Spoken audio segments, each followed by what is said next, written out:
আসসালামাইকুম, আমি প্রভাষক ডাক্তার রিক্তা পারভিন। অনেক বোনেরা, অনেক ভাইরা প্রশ্ন করে থাকেন যে আমি আগের মতো সহবাস করতে পারি না কেন। আগে 30 মিনিট 40 মিনিট সহবাস করতে পারতাম, এখন কাছে গেলেই একদম নিস্তেজ হয়ে যায়, লিঙ্গ দাঁড়ায় না। অনেক সময় দেখা যায় যে যোনি স্পর্শ মাত্র বীর্য বেরিয়ে যায়।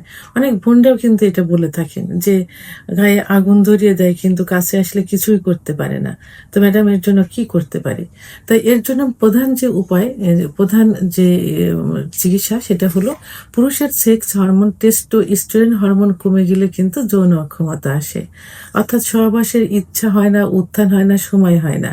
সেক্ষেত্রে অবশ্যই টেস্টোস্টেরন হরমোনটা পরীক্ষা করতে হবে এবং এই হরমোনের উপরে চিকিৎসা নিতে হবে। তা আমি এর জন্য খুব ভালো একটা ওষুধ সাজেস্ট করে থাকি, সেটা হলো ফেনোগ্রিক গ্রুপের ওষুধ। আর এটা আমি রেডিয়ান কোম্পানির ওষুধ দিয়ে থাকি। এটা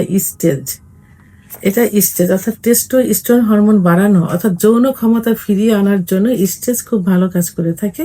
ওষুধটি সম্পর্কে জানার থাকলে ভিডিওর স্ক্রিনে আমার নাম্বার দেওয়া আছে, লাস্টে 58 নাম্বার, আমার সঙ্গে যোগাযোগ করুন। ইনশাল্লাহ সুন্দর একটা চিকিৎসা দেওয়ার চেষ্টা করব।